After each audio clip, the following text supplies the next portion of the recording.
Good morning. Kumusta?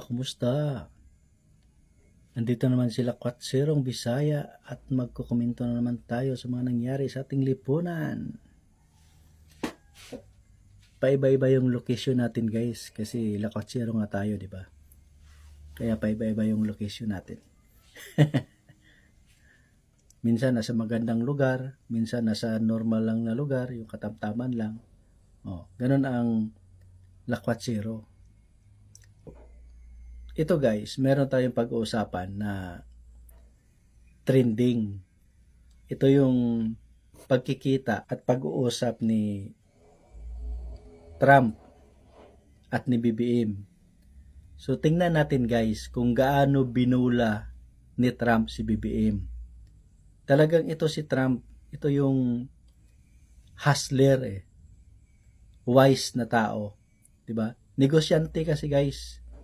Kaya magaling mambula, magaling manguto. Alam niya kasi na madaling bulahin si BBM. Bugok tanga kasi si BBM kaya madaling bulahin. Kaya ito guys, tingnan natin kung paano niya binubula-bula si BBM. We love them. And we respect their leader greatly. This is their leader. Thank you.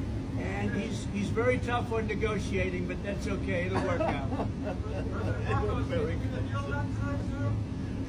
I think we will. See, kita nyo? Tuwang-tuwa si BBM, di ba? Binubula siya ni Trump. Ito ang nakakatuwa at nakakatawa. Kasi, yung mga loyalistang tanga, yung mga tanga na mga followers ni BBM, di ba? Tuwang-tuwa sila.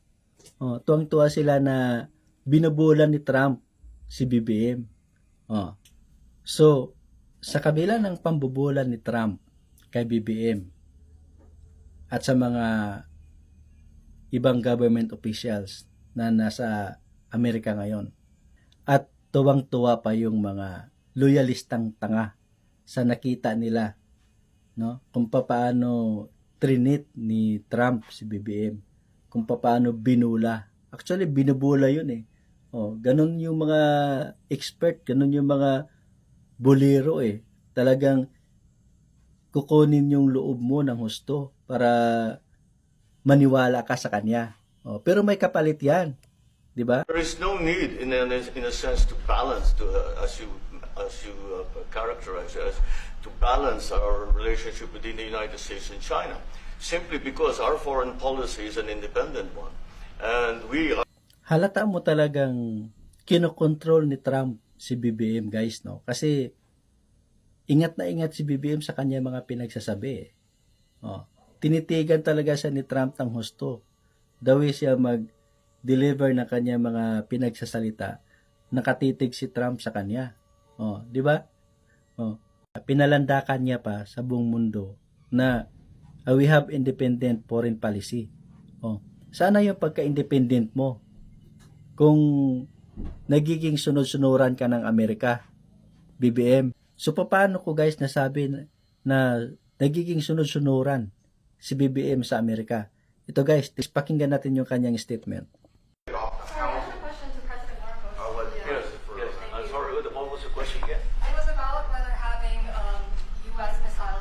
Hosted in the Philippines could be considered escalatory by China.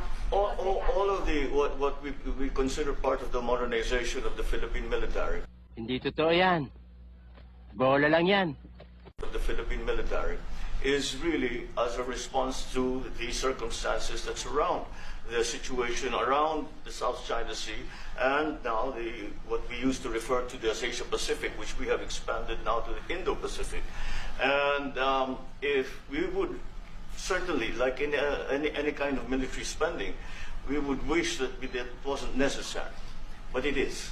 And so that is what we are doing. And as an adjunct to the question about the ammunition production, this is actually the United States is assisting the Philippines in what we call our self-reliance defense program, which is to allow us to be self-reliant and to be able to stand our own 2 feet, whatever the circumstances that occur in the future. And that And the reason that we have encouraged more interaction with the United States is because it is, again, it is necessary. And it is not just with the United States.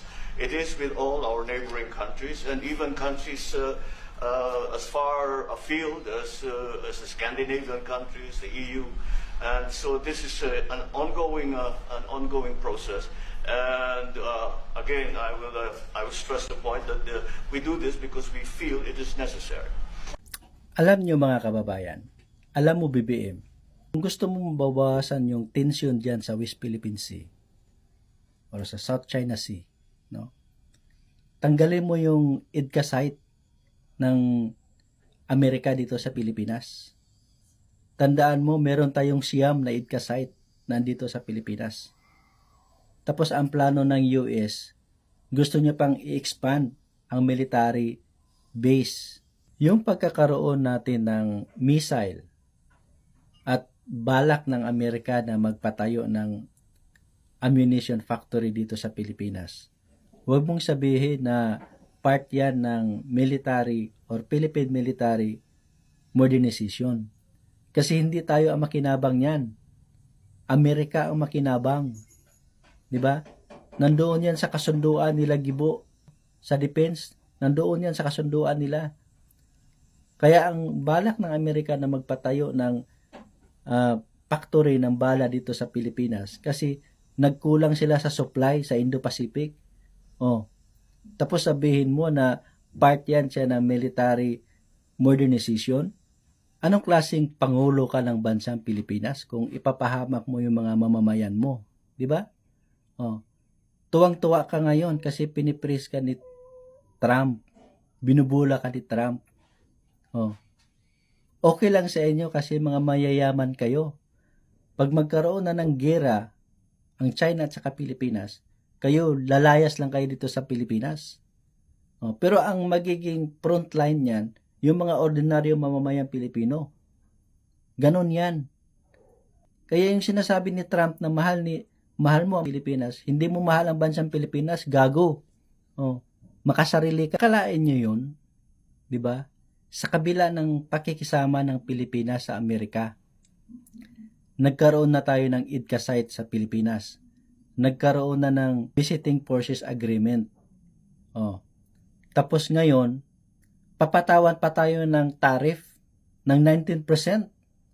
Lahat ng produkto na dadalhin natin sa Amerika, merong tariff na 19%. Biruin mo yun, samantalang sila na nakinabang dito sa Pilipinas, wala man lang tayong pinataw na tax sa kanila. Oh. Unfair yan, di ba? Sino nakinabang sa atin? Sila o tayo? Sila ang nakinabang sa atin. Kaya kayo mga loyalistang tanga, mag-isip kayo. Huwag kayong magiging bubo. Di ba? Akala ko ba alay tayo? Hindi nyo ba tinanong? Hindi ba kayo nag-question ng ganon? Bakit ganon ang kanilang nagiging policy sa atin? So ano ba talaga ang tingin ng Amerika sa bansang Pilipinas? Alay ba tayo ng Amerika or ginagamit lang nila tayo para sa kanilang sariling kapakanan? Kasi we are strategic point or output sa kanilang layunin na magkaroon ng gira or girahin ang kanilang kalaban na ang China. Or ginagamit lang nila tayo bilang isang resources nila. Oh. Dahil nga magpapagawa sila dito ng ammunition factory, ginagawa nila tayong labor, di ba? Trabahador. Oh. So gagawin nila tayong pawn para panglaban sa kanilang kalaban. Ganon ang tingin nila sa atin. So walang respeto doon. Saan ang respeto doon?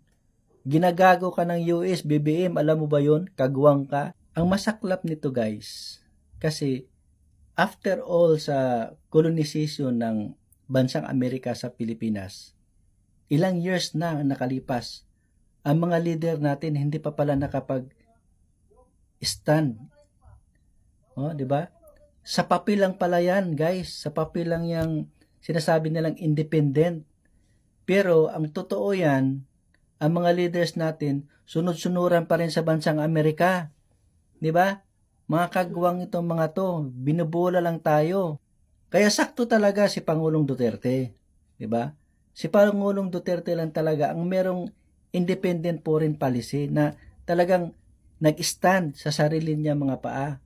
Hindi siya nakinabang sa US. Hindi nga siya pumunta ng Amerika, 'di ba? Sa loob ng 6 na taon niyang panungkulan sa gobyerno, hindi siya pumunta ng Amerika. Oh. Kasi pinanindigan niya ang kanyang foreign policy. Pero ito si BBM, itong animal na presidente ng Pilipinas ngayon, walang panindigan, 'di ba? Kaya sunod-sunuran pa rin siya sa US. Oh, tapos sabihin niya independent foreign policy siya. Kagwang talaga tong animal na to, guys. So ngayon, magtataka ka. Nasaan na yung mga NPA? Sana yung mga sigaw ng sigaw na galit sa Amerika? Oh. Sinisigaw nila simula pa noon, nung bata pa ako hanggang ngayon, naririnig ko pa rin sila na sigaw ng gobyerno tuta ng Amerika. Saan sila ngayon? Bakit tahimik sila? Kasi napagkunayban sila kay BBM. So isa ditong grupo nito, itong mga NPA na ito, walang paninindigan sa sarili. 'Di ba? So, tayo mga mamamayang Pilipino, guys, tayo mga ordinaryong Pilipino, no, na nagmamahal sa ating bayan. Ano? Hanggang tingin na lang ba tayo? Patuloy tayong mahihirapan. Wala tayong dangal bilang isang Pilipino. Oh, kasi under pa rin tayo ng Amerika. Akala natin independente na tayo. Pero still, under pa rin tayo ng Amerika, sunod-sunuran pa rin tayo ng Amerika. Galit tayo sa China kasi gusto ng China sakupin ang Pilipinas. Naratibo lang nila yon. Oh. Pero ang totoo, we are controlled, allied by America. Dinidiktahan tayo kung sino yung pwede nating kausapin, kung kanino tayo pwede magkaroon ng agreement. Ganun yan. Controlled ally tayo ng Amerika. So, hindi talaga tayo totally independent country. Oh. 'Di ba? Yan ang totoo diyan. Ay sus. Makikita naman natin sa gesture ng dalawa, 'di ba? Kung paano ni Trump kontrolin si BBM. Hindi nga halos nagsalita si BBM, 'di ba? Lahat ng tanong ng media si Trump ang sumasagot. Oh. Then every time na magsalita si BBM, tinititigan siya ni Trump. So ganun, kinokontrol ni Trump si BBM. Makukuha ka lang sa tingin, 'di ba? Oh. Tapos sabihin ni BBM, we have a foreign independent policy. Kalokohan niyan, di ba? Kalokohan niyan, BBM. Based sa history, guys, kung mag-backtrack kayo, tingnan niyo yung history ng Amerika at saka China. Kung sino yung bansa na mahilig manakop ng or mahilig mag-invade ng ibang bansa. Di ba? Tingnan niyo sa history. But don't get me wrong, guys. I am a pro-Filipino. Hindi ako pro-China, hindi ako pro-Amerika. Pro-Filipino ako. Baka ma-misunderstood nyo ako. Pero itong Amerika talaga, mula noon hanggang ngayon, feeling nila, under pa rin nila tayo. Kasi dinidiktahan pa rin nila tayo. Pero itong China, never talaga yan nag-invade ng ibang bansa. Di ba? Business lang yan. Nangangalaka lang yan sila. Yan yung gusto nila mangyari sa kanila. Gusto nila magkaroon ng progress. Gusto nilang umasinso sa buhay. Pero itong Amerika, ever since, talagang conqueror na talaga ito, mga kagwang na ito. Tapos sinisisi pa ni Trump ngayon si Pangulong Duterte. Sinasabihan niya pa, kasalanan ni Duterte dahil sumanib sa China. Tingnan mo kung gaano kabuliro si Trump. Di ba? Nung una, nagkita sila ni Duterte. Bilib na bilib siya kay Pangulong Duterte. Oh. Tapos ngayon, bilib na naman siya kay BBM.